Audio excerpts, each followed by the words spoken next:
So, hello and welcome everyone, and thank you for joining us in our Migration Policy Center webinar. As the title of today's webinar, International Mobility Restrictions and the Spread of Pandemics, New Data and Research suggests, we will be talking about the relationship between global mobility and the spread of pandemics. We are very pleased to welcome our speakers today. First, we will have Thomas Ginn, who is a research fellow at the Center for Global Development, and Michael Clements, who is the Director of Migration, Displacement, and Humanitarian Policy Team, and a Senior Fellow at the Center for Global Development. The second paper will be presented by Ettore Recchi, who is a part-time professor here at the MPC, as well as a professor at Sciences Po in Paris. And he will be co-presenting with Alessandro Ferrara, who is a PhD researcher at the EY. We are also happy to have two discussants today, Professor Ellen Immergut, who is chair in political science and the head of the political and social science department at the EY, and also Daniel Fernandez, who is a research assistant at the political and social sciences department at the EY. I remind all presenters that they have a maximum of 15 minutes for their presentation, and then we will give the floor to our discussants, and then we will also follow with the Q&A. So I'm also reminding all attendees that they can write all their questions in the right box. So now I give the floor to Thomas Ginn and Michael Clements. Great, thank you so much, Lenka. Can you hear me and see my screen? Yes, everything is fine. Fantastic, thank you. Thanks everybody for joining us today. It's a pleasure to be here. As Lenka said, my name is Thomas Ginn. Michael Clements, my co-author, will be online soon. We both are at the Center for Global Development. We'll be talking about our recent paper, Global Mobility and the Threat of Pandemics, Evidence from 3 Centuries. So we know about the large benefits of international mobility, the tourism that we all miss, immigration, business travel. But anytime we're thinking about optimal policy, we also want to take into account the costs. And one cost that's very salient for everyone right now, the potential negative externality of international travel, is the risk of spreading an infectious pandemic disease. And this is true, of course, during a pandemic, while a pandemic like COVID is raging, but it's also true at any time. Any traveler at any point could be case 0 in a receiving country for the next pandemic.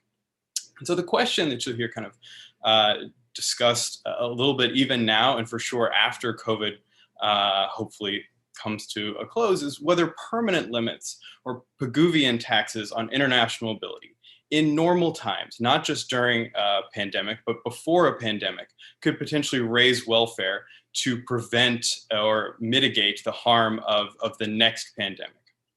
And so in this entire talk, we're not going to be talking about emergency or temporary restrictions during a pandemic. There's a large public health literature that argues these are largely ineffective, but we're going to take a step back and say whether kind of stopping this and slowing down global mobility from the beginning could have larger welfare implications once a pandemic emerges.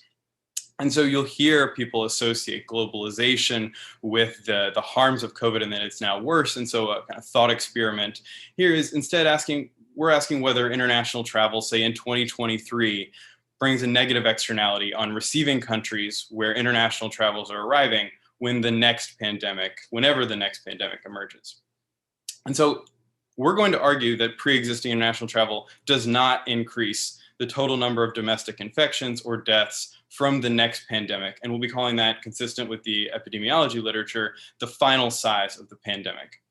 In order to argue this, we're going to, in the paper, present a model based on the standard susceptibility, infectious, and recovered framework. We're not going to have much time to get into that today, but we'll give you a little bit of a flavor. And then we're going to take this model to the data and look at pandemics from 1889, 1918, 1957, and 2009 to make the case and see whether international travel before a pandemic hits has what the effect is on pandemics once they happen. And so we're thinking about this through basically 2 channels. The first is international mobility, the pre-pandemic mobility, could affect the onset date, when a pandemic arrives in the country. And then even if travel is cut off at that point, that if mobility has sped up the disease, then that earlier onset date could create a larger final size and a worse outcome for the host country. And we're also going to be looking at a direct channel of whether pre-pandemic mobility could directly affect the final size.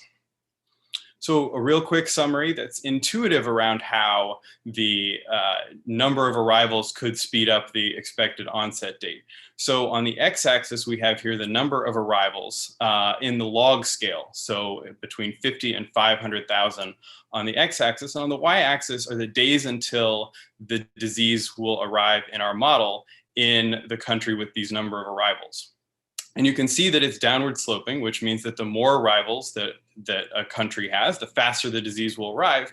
But what's the main takeaway for us here is how flat these lines are, even at different disease severities and how fast they spread.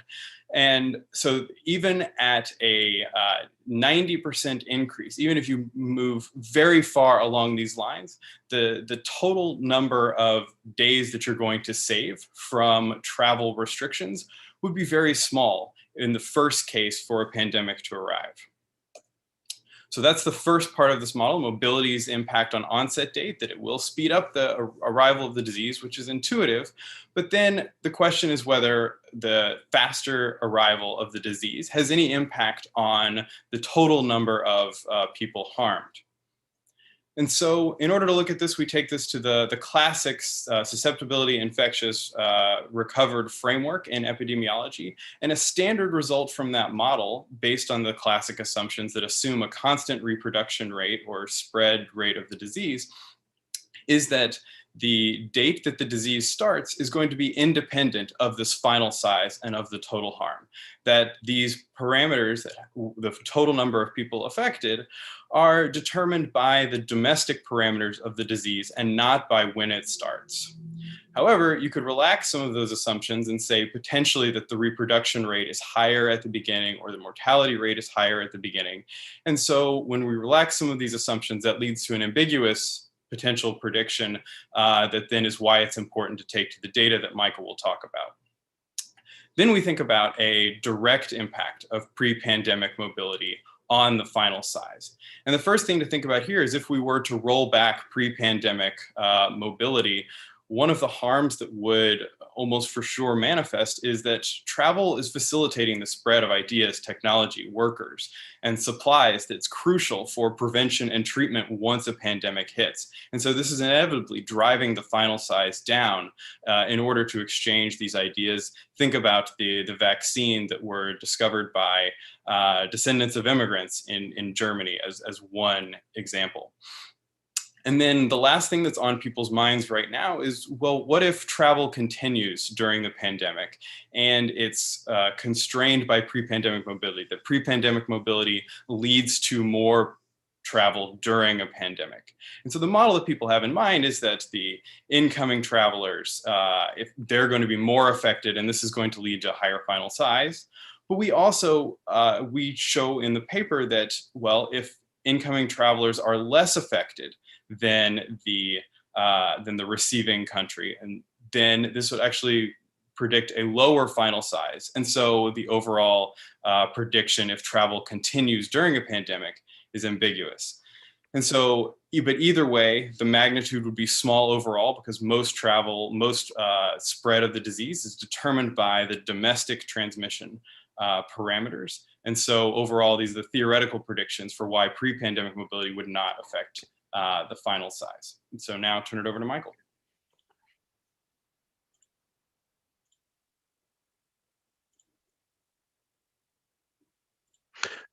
Thank you so much. Can you see my screen? Yes. Great. Thanks all of you for being here. I'm just going to give a flavor in just a few minutes of the data in the paper. Fundamentally, what we do is we collect data on all of the rapid onset pandemics in modern history for which the data exists to test these propositions. And one of the binding constraints is, are there cross-country or cross-city estimates of the final mortality in each of these pandemics. And as Thomas mentioned, we can do relevant tests for swine flu in 2009, what was called the Asian flu in 1957, the misnomer of Spanish flu in 1918, and the Russian flu of 1889.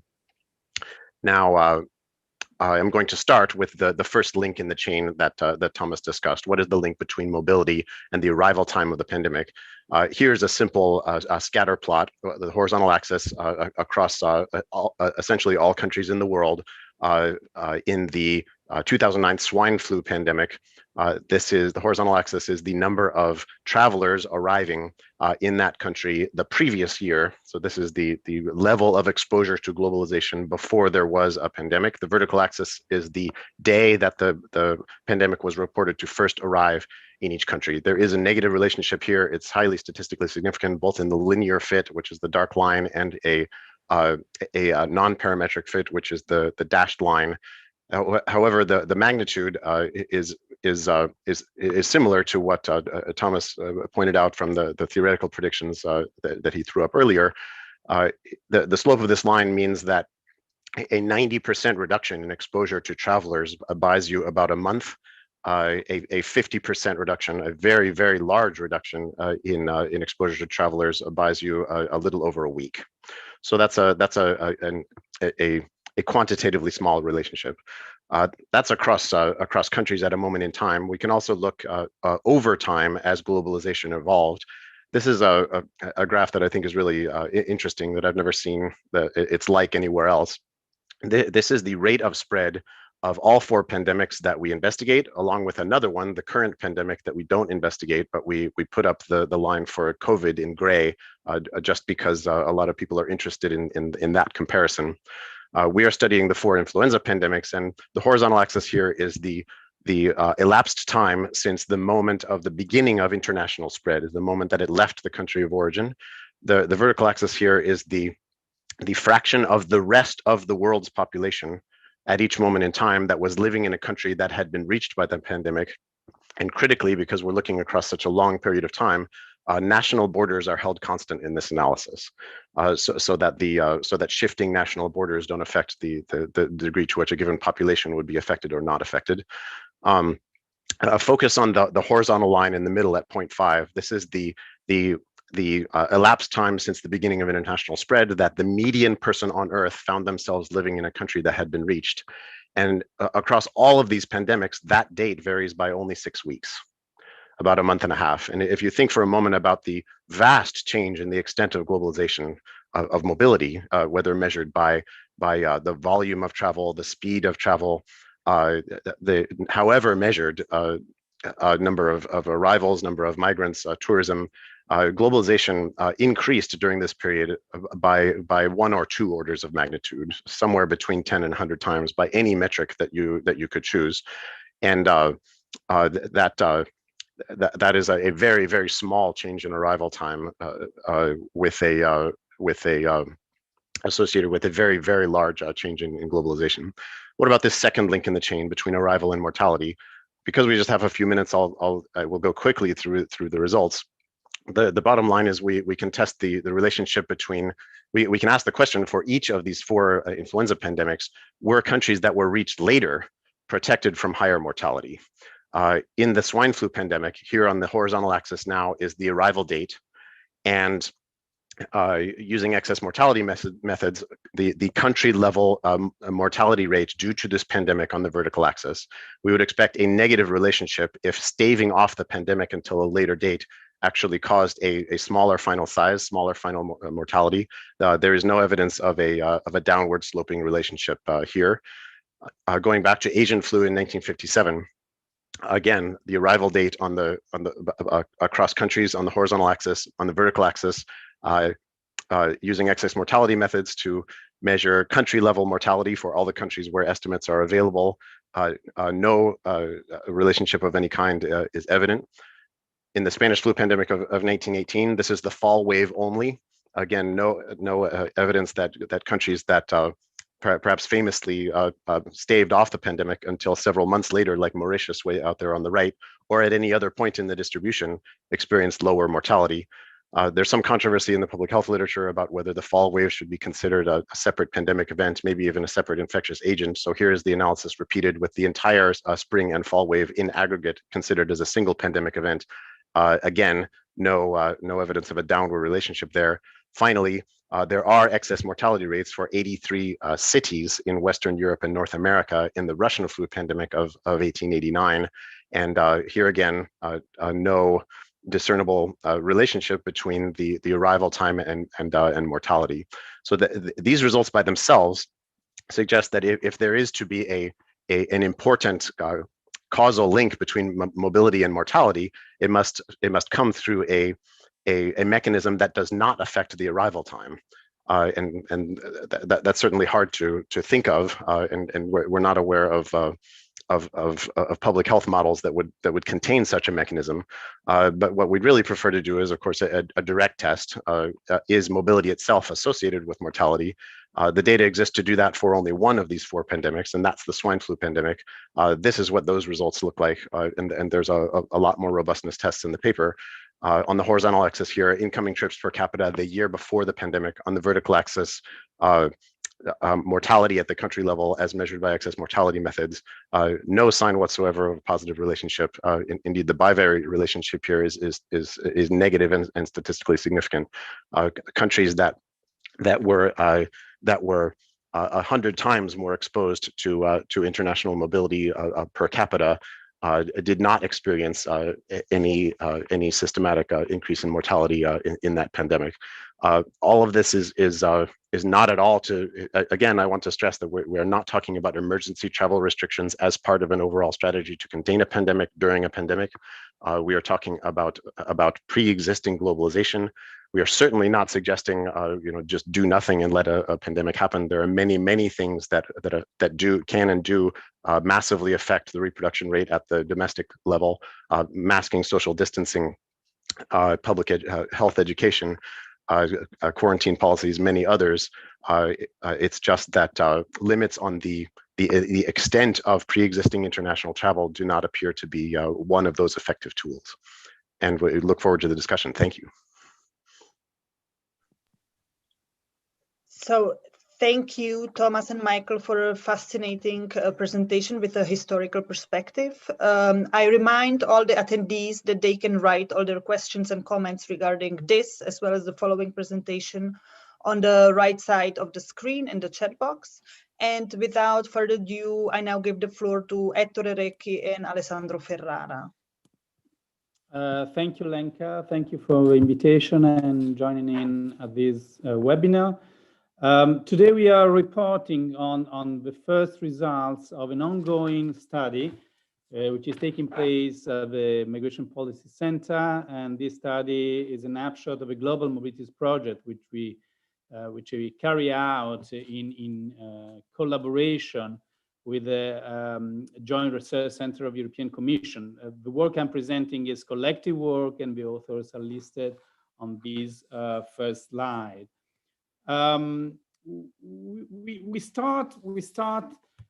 This study tries to dig deeper on a so far largely untested view, which is widespread in the media and among opinion makers, according to which the astonishing rise in human mobility globally over the last decades has exposed the world to more severe epidemiological risk. In this sense, we are very much in line with the presentation of Michael and Thomas.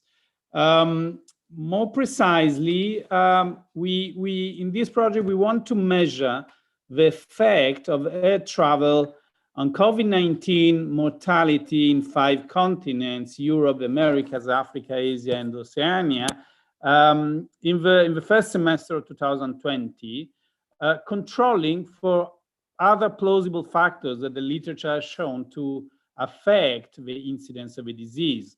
Geoseasonal factors like air temperature, demographic factors, the seniority of the population, health conditions, obesity, diabetes, and also policy interventions, and particularly non-pharmaceutical interventions like lockdowns and travel bans. One particularity, one specificity of our project that we collect indicators of a subnational level. That is in areas surrounding airports. So we have a more granular take on the impact of international arrivals rather than country level information, which is more common in the literature. And we have information about 430 of such subnational areas. We have compiled a rather huge data set, which we are going to release in the coming weeks. And this includes weekly information on COVID cases and deaths with a number of different indicators, local characteristics, demographics, socioeconomic, health, climate characteristic of the area, weekly information on the adoption of non-pharmaceutical intervention with different metrics, stringency index, travel banks, and others. And more particularly, we have quite detailed travel information about the number of passengers arriving at every airport in these areas. And we have drawn our data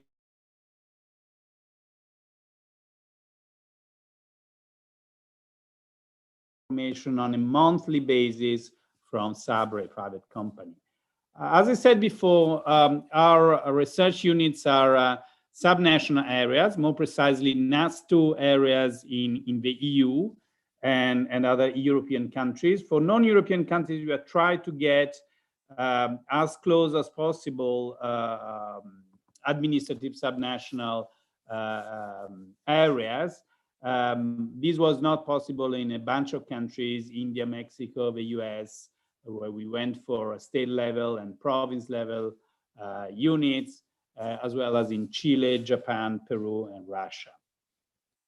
I start by presenting some very preliminary analysis, which plots, much like Michael did, a log of inbound passengers per area by epidemic week of spread of a disease. So we have week 1 and week 2, which are the first week in which deaths occurred, by COVID deaths occurred in the area. And basically we see that this bivalent relation is quite, I would say, inexistent. The number of cases and the mortality rate increases week after week. So we see the dots going up, but they go up basically in areas with low number of arrivals and in area with high number of arrivals. There's slightly positive correlation, but if you plot, for instance, the 10 areas with the largest numbers of incoming travels, we see huge variability from Milan, where the pandemic hit very hard relatively soon, or Tokyo and Dallas, where after 2 months from the onset of the pandemic, the numbers were still very low. One possible objection is that the source of the epidemic was China. So what really mattered was rather the number of passengers coming in, flowing in from China. But in fact, if we repeat the exercise with the number of inbound Chinese or passengers from Chinese airports, the plots are very, very similar, even flatter. Of course, these are bivariate, rather simple and straightforward analysis. And in fact, we are carrying out the most sophisticated analysis using multivariate models. In the following, we will present analysis about 2 possible outcomes. The first outcome is, again, very much in line with what was presented in the earlier presentation. We focus on the timing of the outbreak. That is, which calendar week of the year recorded the first and the 10th case and death in each area. And the second outcome we investigate is the incidence of COVID-19, that is the new deaths per capita per week in the first week of April, May, June, and July, that is during the so-called first wave of COVID-19 pandemic. And we control pre-pandemic structural factors, pre-pandemic travel factors, that is the volume and centrality of airports in the global network of travels, of aviation travels by the end of 2019, and dynamic factors, that is factors that change 3 weeks ahead of the outcome, like temperature or policies that were adopted 3 weeks earlier than the outcome, as well as passengers' arrivals 3 weeks before the outcome. And I hand it to Alessandro Ferrara for the analysis of regressions that detail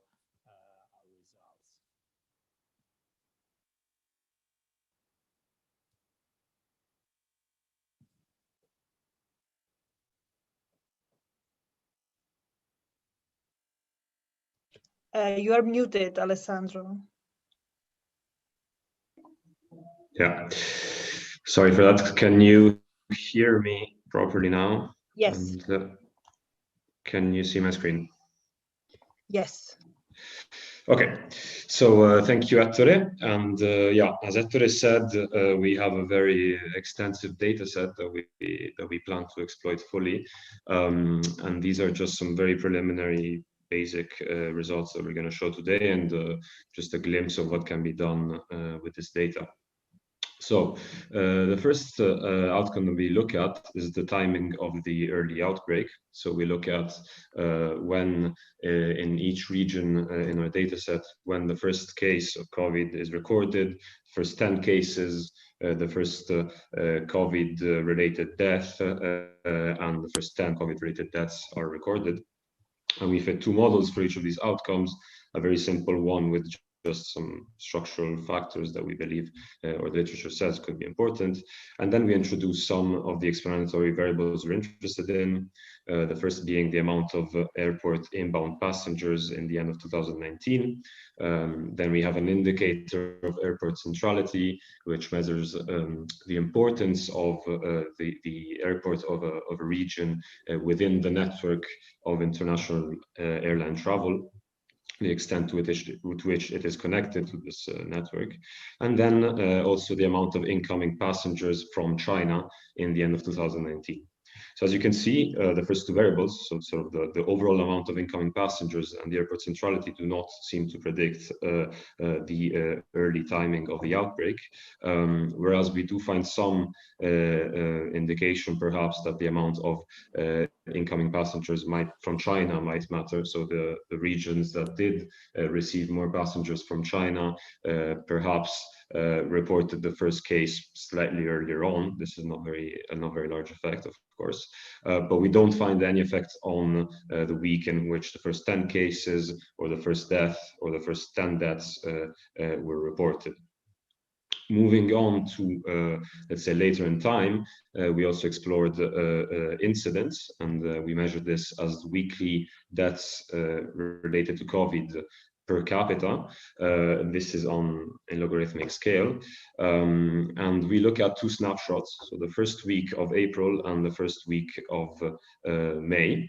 And we fit 3 models. Again, a very simple one with just sort of structural local factors. A second model where we have some time varying factors, including temperature, and 2 measures of policy responses to COVID.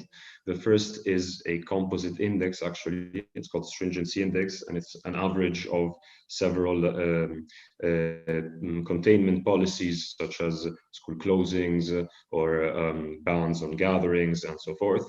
And the second policy response is an indicator indicator of whether governments put international travel restrictions in place, and we lag these variables to look at their effects 3 weeks later. Finally, in the last model, so model 3 or model 6 in this table, we also include measures of incoming Chinese passengers in the end, or passengers from China, sorry, in the end of 2019, as well as lagged incoming passengers from any region of the world and airport centrality.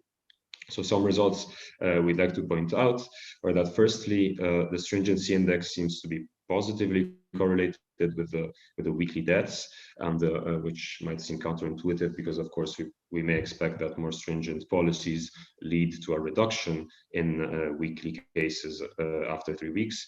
But we interpret this as the evidence of the fact that these policies are only really put in place when the diffusion of COVID is already very high and perhaps spiraling because beyond a certain tipping point. And so that 3 weeks after these policies are put in place, we don't see such a strong effect already.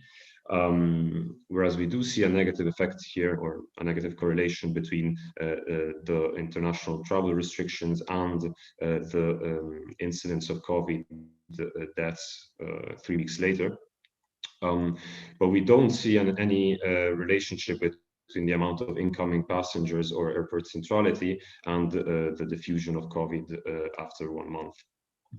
We do find some positive relationship between incoming passengers from China in the end of 2019 and COVID mortality in the first week of May, which might indicate that there is a sort of prolonged effect over time. And we also find this negative correlation between incoming passengers and COVID incidents 1 month later.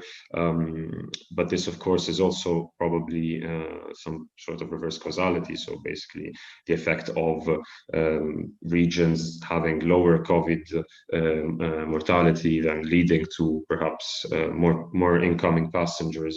And so this is the reason for this negative correlation that we see.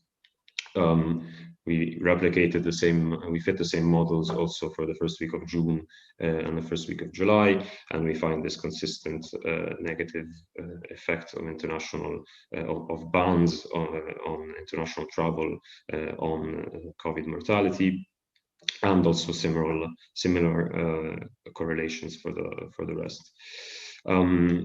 Some provisional conclusions that we may draw from these preliminary analyses are that travel bans might be the most effective in reducing the mortality from COVID-19 in the moments we consider, and that we may also say that when flights are not disconnected, so when these bans are not put in place, then variations in the size of the air passenger flows and in the airport centrality do not really boost mortality. So what matters is going from 0 to some incoming passengers, but the actual flow, the amount, might not matter so much.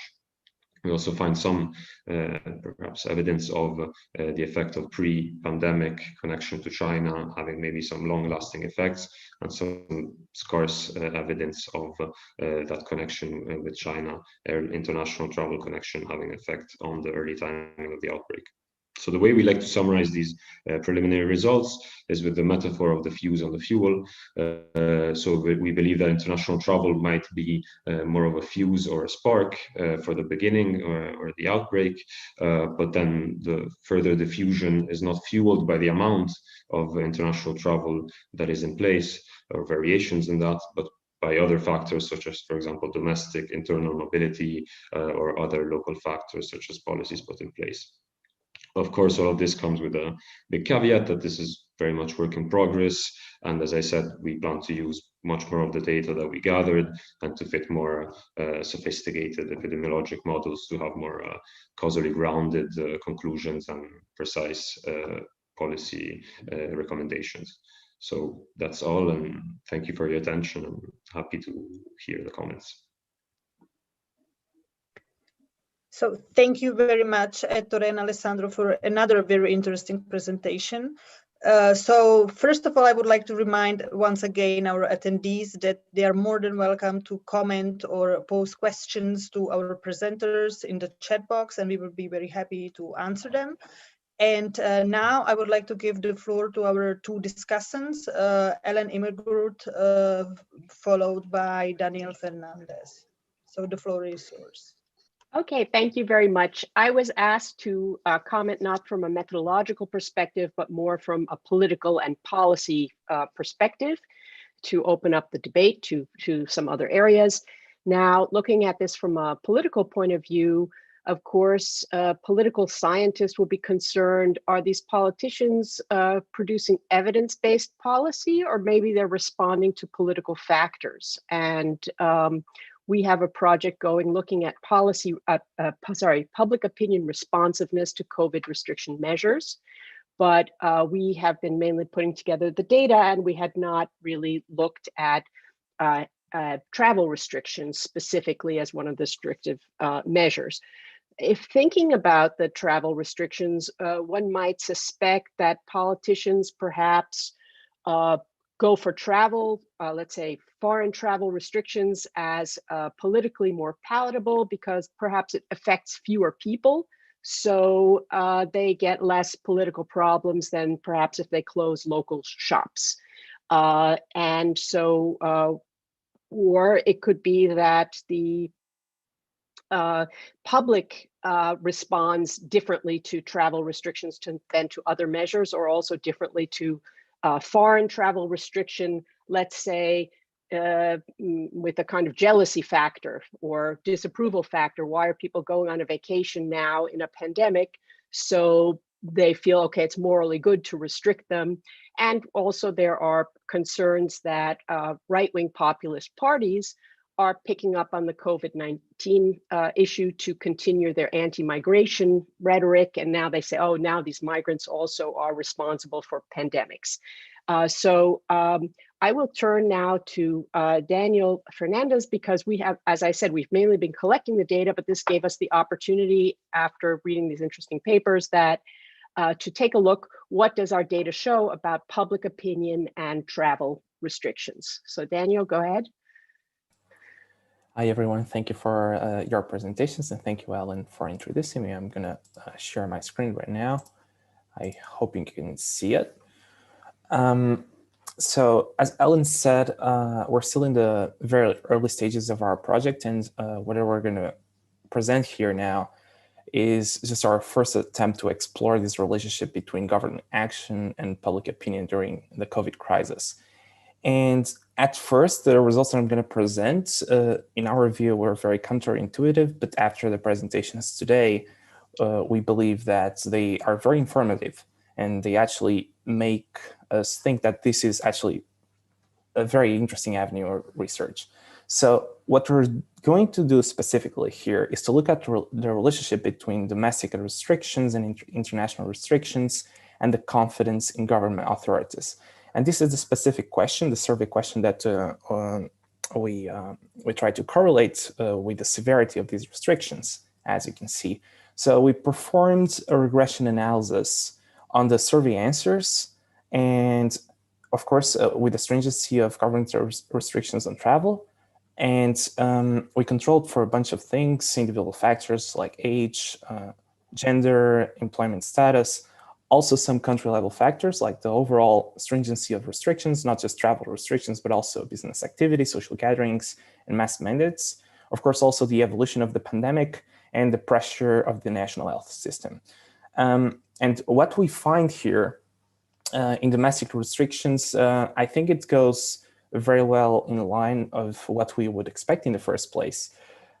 So when governments have more domestic travel restrictions put in place, and here talking about things from restricting movements between regions or even stay-at-home orders, we can see that people tend to generally assess government action as being more capable of handling the COVID-19 pandemic. We can see that by an increase in the blue lines, the dark blue and the light blue lines, which indicate a fair amount of confidence and a lot of confidence in the government handling of the pandemic, at the expense of downward trend in the reddish and the yellowish lines, which indicate lower levels of confidence. Of course, this is effect seems to be a lot stronger in older people, and this makes sense because these people tend to be the ones more affected by the pandemic, at least in terms of mortality rates. So we'd expect these group of people also to have more positive views of the government handling of the pandemic when these restrictions are more strict. Now, the real puzzle here is when we look at international restrictions, because here the relationships are the other way around. As we can see here, when the international restrictions increase, we tend to have a lower probability of people saying, assessing positively the government handling of the pandemic. And we can see that by a decline in the blue lines, the positive lines, let's put it like that, and an increase in the probability of people assessing the government handling of the pandemic as not having confidence at all, or not very much confidence. And we can see that this effect is much stronger in younger people.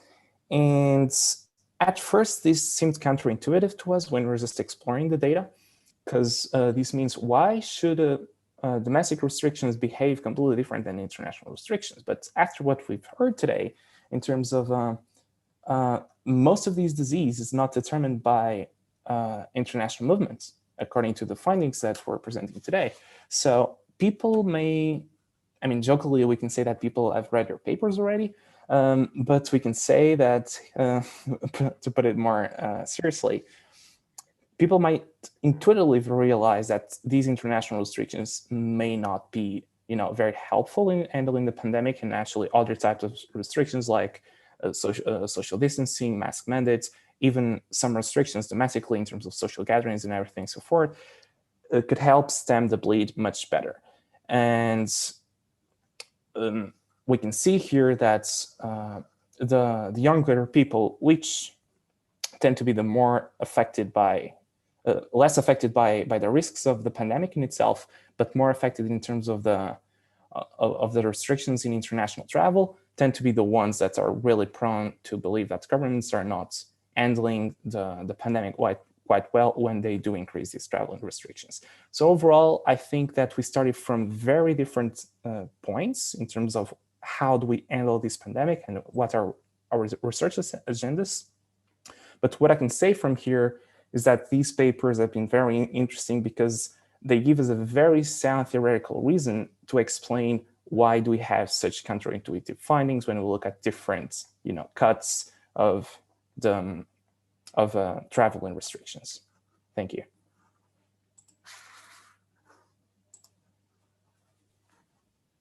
So thank you very much, Ellen and Danielle. This all three have been very interesting presentations. Thank you very much. I really enjoyed them. And we are actually gathering the first set of questions. So I would like to start with what we have gathered so far. And actually, we have two questions for Ettore and Alessandro. So Lorenzo Piccoli actually asks that Ettore and Alessandro, you spoke of travel bans. He would be curious to know if in your models you also try to control for complementary restrictions to international travel. So for example, screening, quarantine, mandatory self-isolation, medical certificate upon arrival, and so on and so forth. And the second question comes from Marilena Gianetti, and she says that Alessandro showed the positive impact of the GDP and of life expectancy on the number of deaths. So how does he explain these results? So if you, Ettore and Alessandro, if you would like to.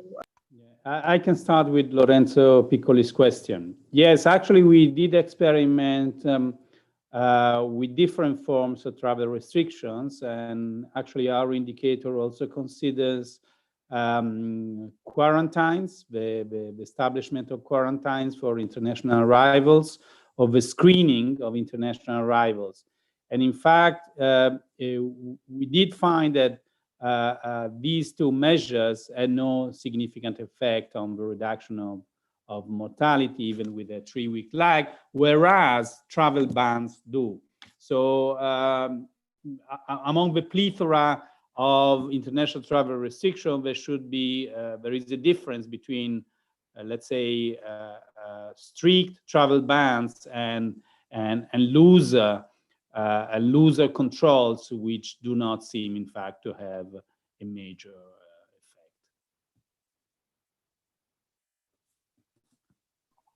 Yes, if I may just jump in on the second issue.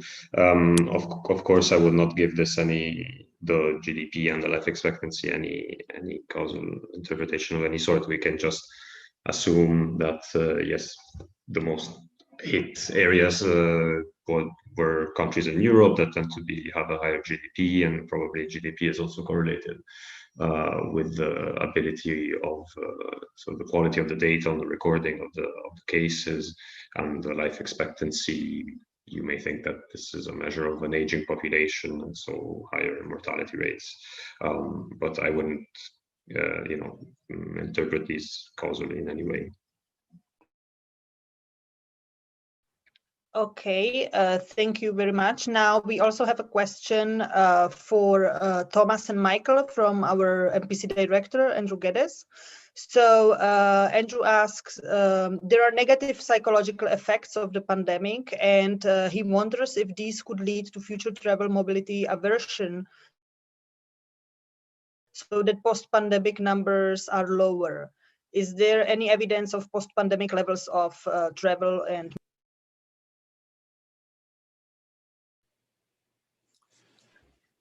Thanks a lot, Lenka, and Andrew for the great question. I think it's a really interesting question. We haven't looked at this directly, but basically you're asking whether there's kind of an endogenous response that people associate travel after pandemics to then avoid travel later. I think we do kind of obviously see this during pandemics. I don't know of any evidence about this post-pandemics, but we could look at this in the kind of travel data after 2009, but that's only looking at one pandemic, and would be hard to tease out the effect of just swine flu there. But it's a great question. Can I just briefly add? I think it's a brilliant question, and you notice that we only study 4 pandemics, and it's because primarily because, as I mentioned, these are the only pandemics for which country-level estimates of final mortality exist. However, there are many more recent pandemics that were either very slow onset, so they're not suitable for this kind of analysis, or they did not result in high mortality in a broad range of countries, which could be used to study the very interesting question that you raise. For example, the Zika pandemic clearly affected people's willingness to travel, certainly to Latin America, perhaps far above and beyond the actual risk to their health, especially as that changed over time. The MERS, Middle East Respiratory Syndrome pandemic, had a clear impact on travel, although it only resulted in a significant number of deaths in a very small number of countries. This is a question that could be investigated in recent history in the era of really excellent data on travel in pandemics that we could not investigate. So if there are grad students listening, that's a fascinating question.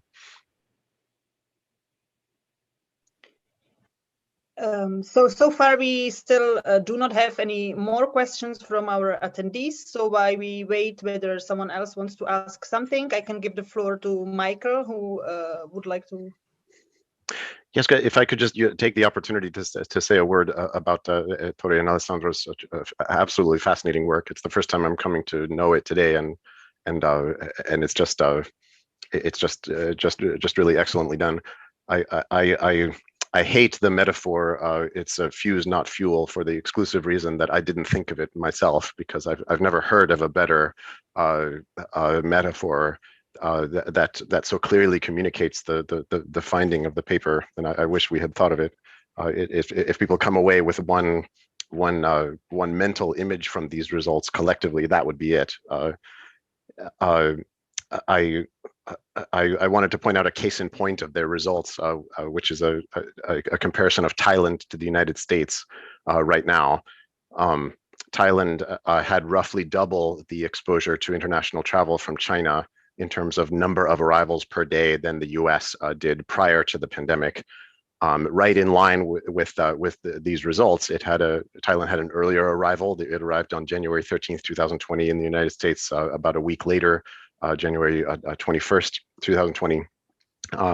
As of right now, the cumulative mortality rate in the United States is 1,076 times the cumulative mortality rate in Thailand. That is, if the mortality rate in the United States were the same as Thailand, we would have had 425 total cumulative deaths, and as I'm sure you know, we are now at 460,000 deaths. This is an anecdote that illustrates the regression line, that really the prior exposure to international travel is clearly not a first order determinant of mortality. One thing that I urge you to explore more in the regressions is the possibility of causal relationships among the regressors that could result in over controlling. I mean, the obvious ones that came to my mind are, temperature could influence the degree of travel. People travel more to warm places, and of course, travel itself could affect GDP per capita. And in our paper, we cite some recent and rigorous analysis of that, and that's not a criticism of the work at all. It's a reason to maybe present more specifications. I would start with just a bivariate specification of travel against arrival or travel against mortality, and then more slowly add the regressors so that readers could think through what how the coefficients could be shifting due to these relationships. And really that's the solution to over controlling, is just to show more specifications and walk the reader through how they are moving around. I don't think it's the kind of thing that would overturn your result. Thanks a lot, Michael. Actually, we have really very early stages of our analysis, and something like a stepwise regression, which could be a way to go, as you suggest. We have other methods in line. I want to mention that we are only the spokesperson of a huge group, and we have very strong statisticians on board, and actually people at JRC, Stefano Iacus in particular, is now experimenting with elastic net and other rather advanced multivariate analytical methods, and that's a way to handle the extremely large number of predictors we have on board. So we, in a sense, we are overwhelmed with the predictors. So we have to make a selection and avoid the kind of confusing overlap of predictors that you were pointing out.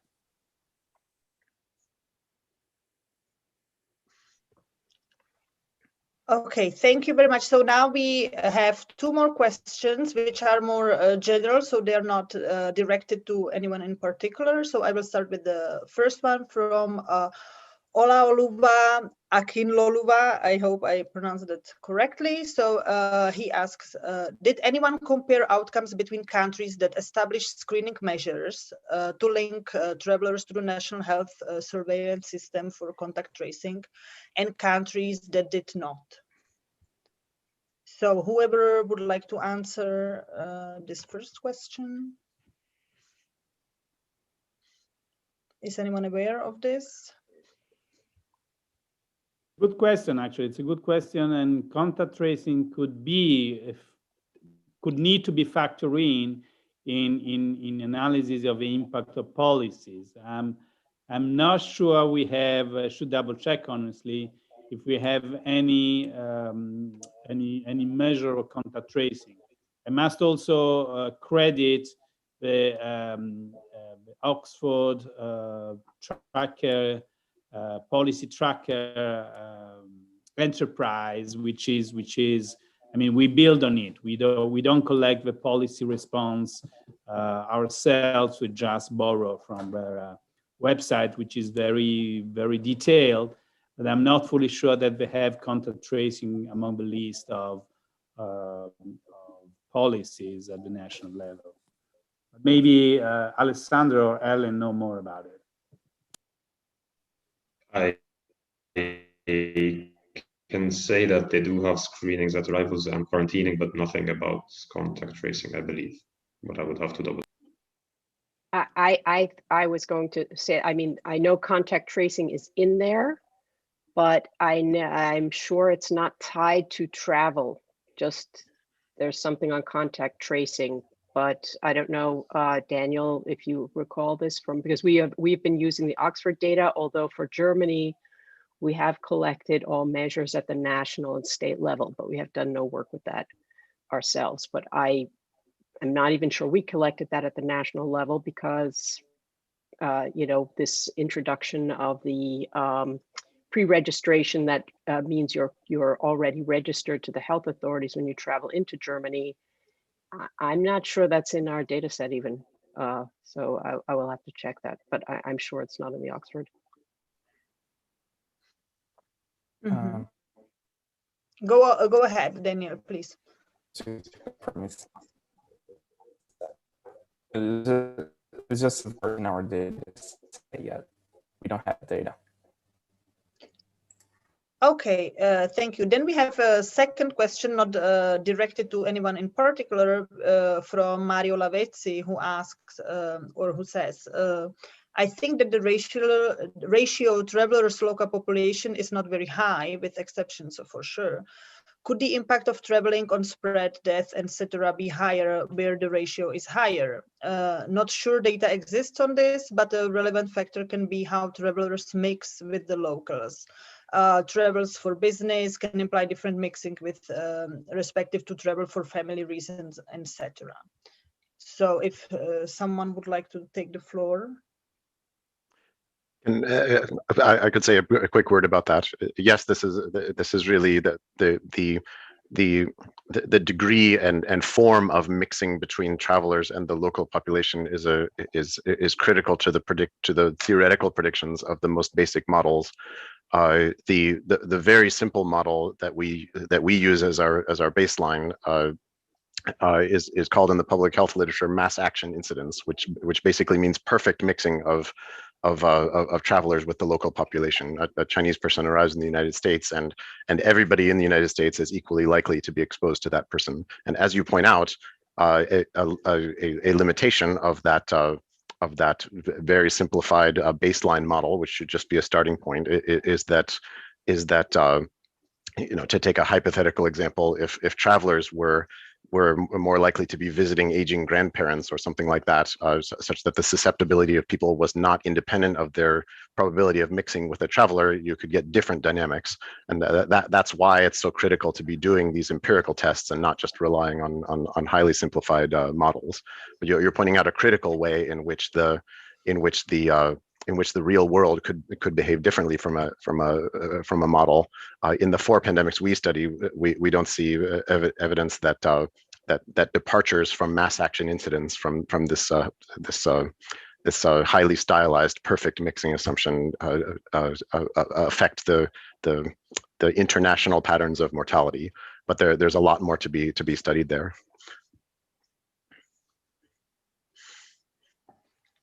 Yes, thank you. So for once again, I invite all the attendees to write questions. We still have a few minutes, so you still have time. Otherwise, I also would have a general question myself, because these have been all very interesting and fascinating presentation, and I thank you all very much for them. So my more general question is, because you all took a slightly different approach to a somehow similar problem, let's say. So how would you yourself connect all these 3 findings, all these 3 papers? What would be if you maybe could tell our attendees what would be the one message from all this you would take from our webinar?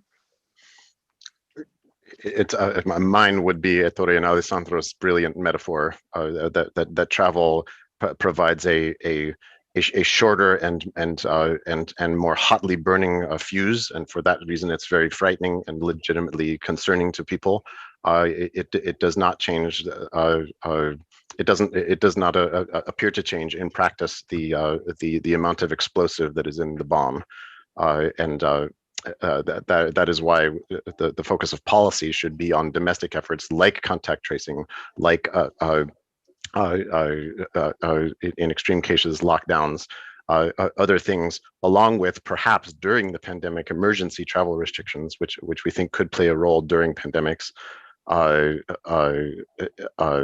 rather than an indictment against the length of the fuse, which certainly some countries for the next pandemic will have slightly shorter fuses. And we think other kinds of policy approaches to heading off that future danger, which is certain to come at some point, are misplaced. Thank you, Michael. So, for example, Ettore, how would you connect also your findings with the more historical perspective or more the policy perspective we have seen in the other approaches? Yeah, I can only subscribe to the revised version of a metaphor by Michael, which is even more effective. And I would also highlight that travel restrictions are effective, but they have to be taken seriously. I think there is a huge difference, even as a temporary way of lowering the number of casualties, to implement a full travel ban rather than loose policies like quarantine on arrivals and screening of passengers, which seem in fact quite ineffective in our analysis. So if Ellen and Daniel want to add something to regarding also their own research. Well, we have really not been looking at how effective these measures are. Our function is really what's the political impact and how does the public react to that. So, you know, from a, let's say as a listener to the other papers and hearing what your research says, I think it shows really the importance of finding a better way to do the contact tracing. And one of the big, I think, disappointments is that there doesn't seem to have been really enough progress with those apps. So that would be something that would make a lot of sense to continue to develop. But that's what I learned from you. It's not a result of my research, but it doesn't seem to work. My app calls me every now and then and tells me to do things, but you know, it just doesn't seem to be actually working effectively. So I mean, Ellen, what you and Daniel showed, that the legitimacy of the policies varies a lot. Is also quite impactful. I mean, policies don't grow out of sheer efficacy. They also grow out of their political outcomes, and the political outcomes are there. And you showed us that people react to policies, and politicians are sensitive to what people think about the policy, for bad and for good. So, I mean, there is a link between what you're doing and our analysis of the effect of policies.